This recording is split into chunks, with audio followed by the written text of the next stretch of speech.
Disney is a company under enormous pressure right now due to the performance of their stock. Obviously, they'll never outwardly show weakness, but troubles are mounting. I'm not suggesting that Disney will go under or anything silly like that, but it's very possible it could sustain enough damage to force out the top management. At an end, your rule is, and not short enough it was. To be clear, I'm rooting for this outcome about as hard as I can. I think seeing heads roll at the top of Disney is the best chance we have of seeing brands like Star Wars redeemed. Naturally, however, the top dogs at Disney aren't too keen about losing their positions, so they're making plans to defend themselves at the annual investors meeting next month. Do something! Do something! Do something! In this video, we're going to discuss a recent hire made by Disney CEO Bob Chapek to improve their chances at surviving the investors meeting, which coincides with rumors of Disney cleaning up its image. We'll also discuss the reasons many Disney investors should be and are furious in the first place, including fudged Disney Plus subscriber numbers and the disappointing state of the streaming platform in general. And then we'll finish by talking some about what the investors meeting will probably look like next month. Spoiler alert, major damage control. Everything's under control, situation normal. What happened? Everything's perfectly all right now. We're fine. We're all fine here now, thank you. How are you?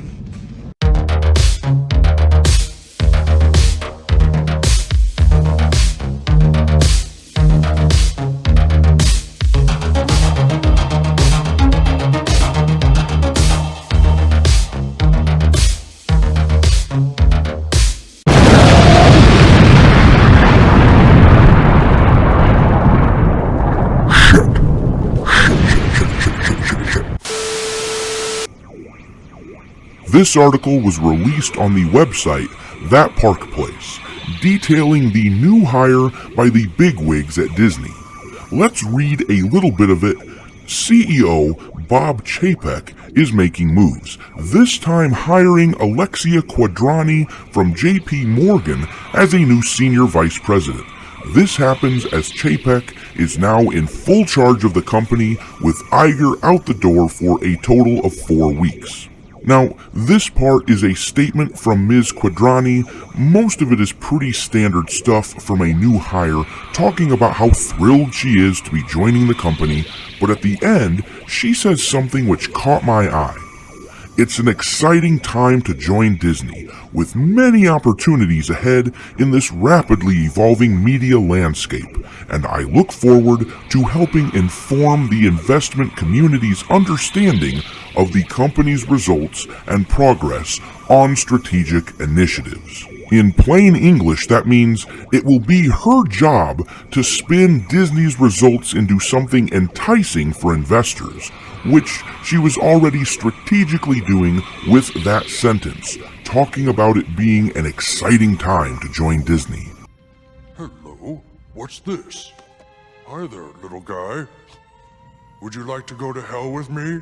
There's some discussion of Quadrani working with Bob Chapek and Christine McCarthy, the chief financial officer, but it seems obvious that she'll also be working closely with chairwoman of the board, Susan Arnold.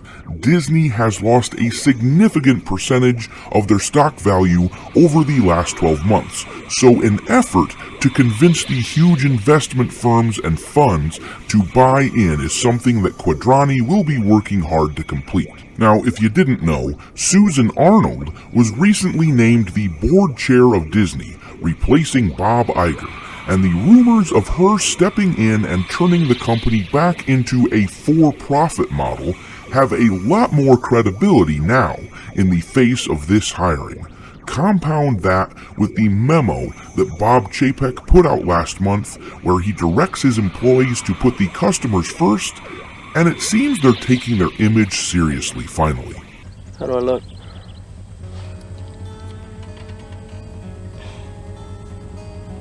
You look good, Roy. Real sharp.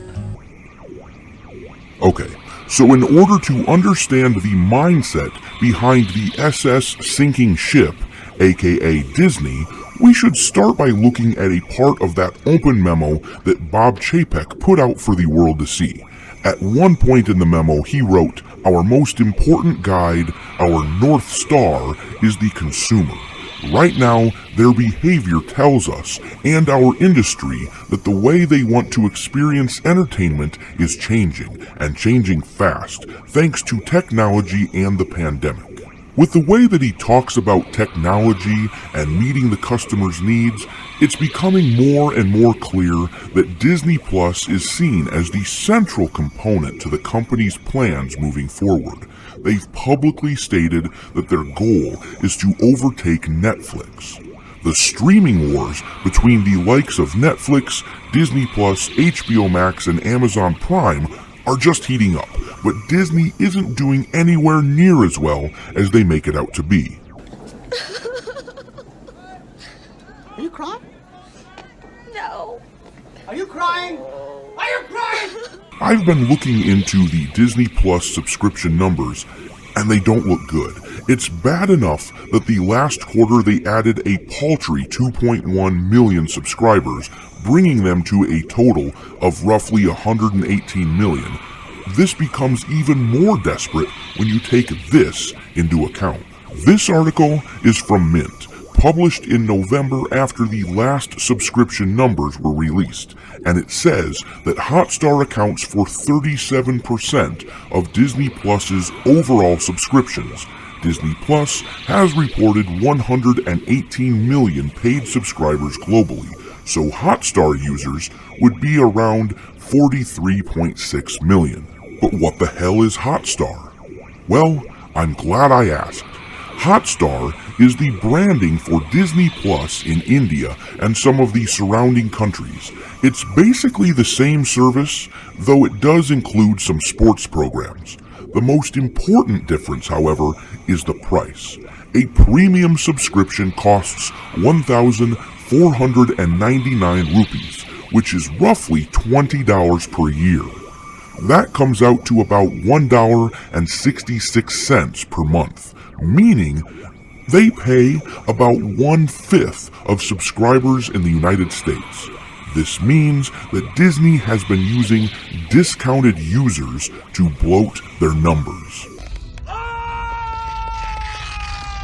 don't think he's gonna stop. If you were to remove the 43 million subscribers from Disney Plus that they have in India, they've got about 75 million customers left paying full price. At the current rate, they will never surpass Netflix. Now, in the interest of fairness, Netflix also has subscribers paying less in India. Netflix reportedly has 222 million subscribers total, and 5 million of those are from India, where they pay roughly $2.50 per month. If we subtract the 5 million from Netflix's overall 222 million, they still have 217 million, which is damn near 3 times Disney Plus's total. Oh, that's gonna hurt! Netflix has way more subs, the top-rated shows for both original and non-original programs, and it receives a ton more viewership minutes than its competitors. And yet, a week or so ago, when Netflix announced they were below expectations on subscription growth, their stock price plummeted more than 20%. So what the hell does that mean for Disney?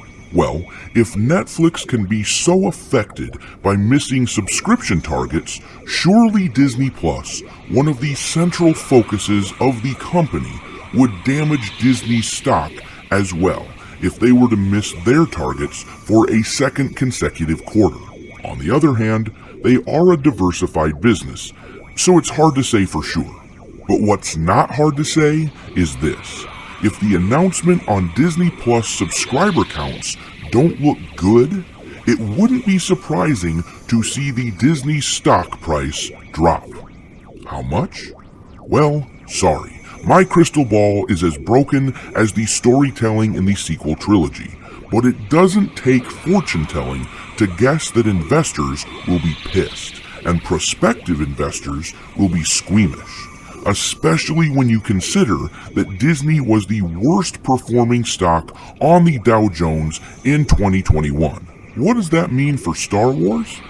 Well, it means the powers that be, those that like their positions within the company and don't want to lose them, have to find a way to bring back lost fans. The latest episodes of the Book of Boba Fett have done a pretty good job of extending the olive branch, but I expect more uncomfortable questions about Gina Carano and the employment of Kathleen Kennedy at the meeting. More than that, I expect answers to investor questions to be more agreeable to the Star Wars fans who are sick of the direction of Lucasfilm from the past few years. A lot of this may ride on an important decision that one of the characters has to make in the Book of Boba Fett. I'll be talking about this in a video tomorrow, so don't miss it. But in a nutshell, I expect less wokeness, because I expect people like Alexia Quadrani to have coached the higher-ups at Disney to dull their SJW knives and speak in plain frickin' language that regular people like to hear. If I'm wrong, and they fail to make the proper changes, those of us in the cancel Disney Plus crowd will happily withhold our money from the company as a vote of no confidence. I move for a vote of no confidence. Thanks for watching, me hearties. If you haven't already, your captain is inviting you to subscribe to the channel and become a part of the crew. Life as a space pirate may not be glamorous, but there's always plenty of booty.